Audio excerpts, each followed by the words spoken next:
नमस्कार सभी को। मैं निशिकांत अग्रवाल किस्सा गोई के अगले अंक में आप सबका हार्दिक स्वागत करता हूं।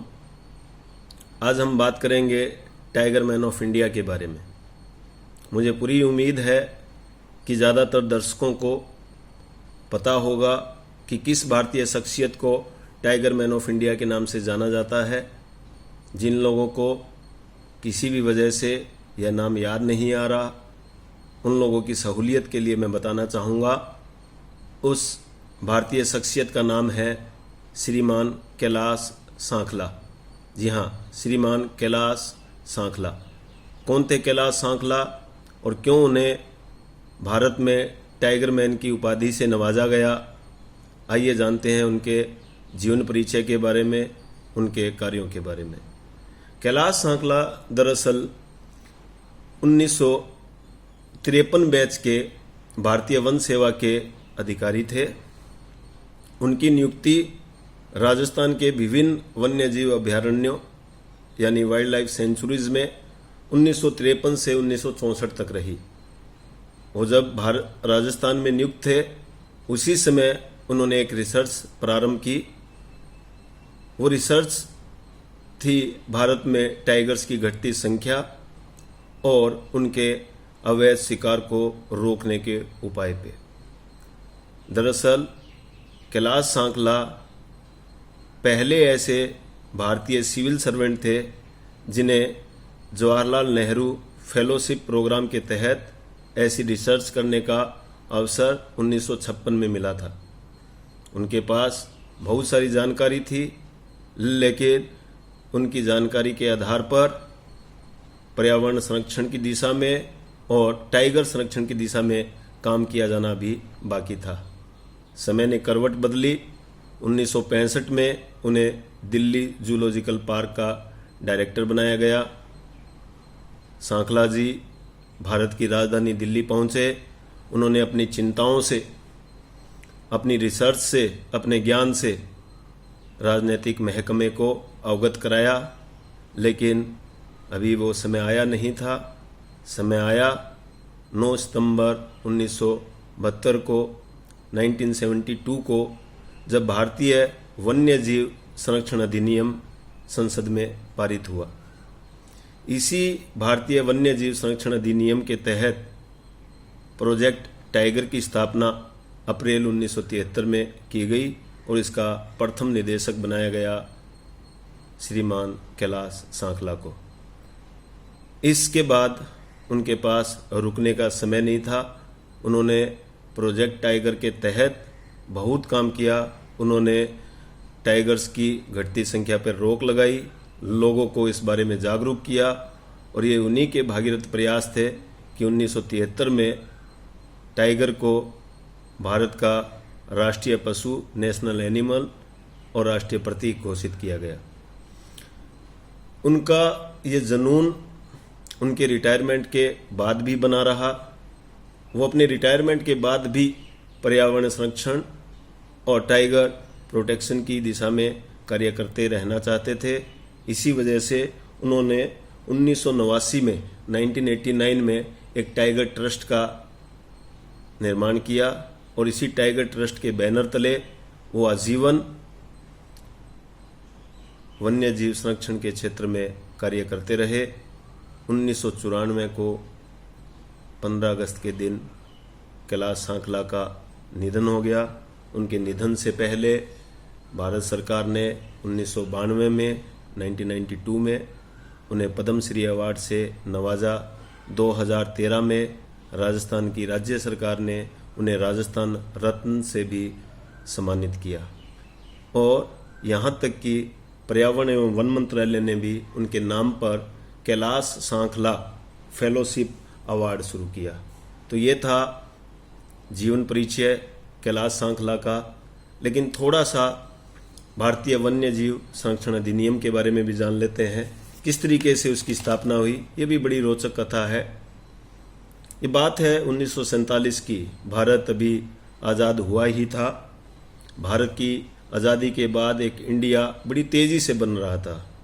नई नई इकाइयाँ, नए नए उद्योग, नए नए बांध और बहुत सारी खानों के खनन के अधिकार लोगों को दे दिए गए। सब लोग औद्योगिकरण और इस शहरीकरण के दौड़ में ये भूल गए कि ये सब कार्य वन्य जीवों, बड़े बड़े जंगल, बड़ी बड़ी पहाड़ों और बड़ी बड़ी नदियों के जीवन की कीमत पर विकास कर रहे हैं हम। उस समय दुर्लभ वन्य जीवों का शिकार खुलेआम होता था। विदेशी पर्यटकों के लिए जंगल सफारी का आयोजन होता था और कुछ टूर ऑपरेटर्स डॉलर में पैसा कमाते थे और उन जंगल सफारी का मुख्य आकर्षण होता था टाइगर्स का शिकार। उन मरे हुए टाइगर्स की खाल को अपने ड्राइंग रूम में सजाना उस जमाने का सबसे बड़ा स्टेटस सिंबल माना जाता था। टाइगर्स ही नहीं, बहुत सारे दुर्लभ वन्य जीवों की, दुर्लभ वनस्पतियों की संख्या दिनों दिन घटती जा रही थी। कोई भी ऐसा सख्त कानून नहीं था जो किसी को रोक पाता। लेकिन स्थितियां बदली 1969 में, 1969 में। एक अंतर्राष्ट्रीय पर्यावरण संरक्षण संस्था है IUCN, international union for conservation of nature and natural resources. International union for conservation of nature and natural resources. दरअसल ये अंतर्राष्ट्रीय पर्यावरण संरक्षण संस्था है जिसकी स्थापना 1948 में हुई थी। इसी की एक सहयोगी संस्था है WWF, world wild life fund, जिसकी स्थापना 1961 में हुई थी। इन दोनों संस्थाओं का मुख्यालय स्विट्जरलैंड में है। इनका एक संयुक्त अधिवेशन भारत में पहली बार भारत में 1969 में हुआ। संयोगवश और सुखद संयोगवश इसके उद्घाटन सत्र की मुख्य अतिथि थी उस समय की प्रधानमंत्री श्रीमती इंदिरा गांधी। जब वो इस कार्यक्रम को आयोजन के बाद वापस लौटी तो इस कार्यक्रम से वो इतना प्रभावित हुई कि उन्होंने टाइगर्स के ही नहीं बल्कि सभी प्रकार के वन्य जीवों पर, वन्य जीवों के शिकार पर, उनके अवैध हंटिंग पर रोक लगा दी। लेकिन कोई भी सख्त कानून नहीं था। इसके अभाव में ज्यादातर अपराधी छूट जाते थे। बहुत कम लोगों को ये बात पता होगी कि इंदिरा गांधी पर्यावरण प्रेमी थी। वो जब टीनएजर थी तब वो दिल्ली बर्ड्स क्लब की सदस्य हुआ करती थी। और ये बात भी बहुत कम लोगों को पता है कि जिस समय आज़ादी से पहले पंडित जवाहरलाल नेहरू देहरादून की जेल में थे, तब अपनी पुत्री को उन्होंने एक पुस्तक भेजी थी पढ़ने के लिए, और वो पुस्तक थी इंडियन बर्ड्स, और इसके लेखक थे सलीम अली। इसी प्रकार के लालन पालन की वजह से इंदिरा गांधी में भी प्रकृति के प्रति अगाध प्रेम था, और इसी प्यार और इसी पूर्व ज्ञान के आधार पर उन्होंने निर्णय लिया कि भारत में भी वाइल्ड लाइफ कंजर्वेशन एक्ट बनाया जाएगा। 1972 का समय, ये वो समय था जिस समय शिमला समझौता हो रहा था। राजनीतिक उथल पुथल का दौर था। वो एक तरफ शिमला में अपने काउंटर पार्ट जुल्फिकार अली भुट्टो से बात कर रही थी, दूसरी तरफ पर्यावरण संरक्षण की दिशा में ये एक महती कदम भी उठा रही थी। इसी भारतीय वन्य जीव संरक्षण अधिनियम के 3 प्रमुख बिंदु थे जिन्हें मैं आप लोगों के संज्ञान में लाना चाहूँगा। पहला बिंदु ये था कि किसी भी प्रकार के वन्य जीव और वनस्पति का दोहन नहीं किया जा सकेगा, उन्हें हानि नहीं पहुंचाई जा सकेगी, उनका व्यापार नहीं किया जा सकेगा। दूसरा इसका प्रमुख बिंदु था टाइगर प्रोजेक्ट। जी हाँ, टाइगर प्रोजेक्ट जो टाइगर्स की संख्या को बचाए रखने के लिए और बढ़ाने के लिए लॉन्च किया गया था। इसको औपचारिक रूप से जिम कॉर्बेट नेशनल पार्क में लॉन्च किया गया था। उस समय के मंत्री थे श्री कर्ण सिंह, वो उस समय पर्यटन एवं नागरिक उड्डयन मंत्री थे। उन्हें बाद में Indian board for wild life का चेयरमैन भी नियुक्त किया गया था। और उस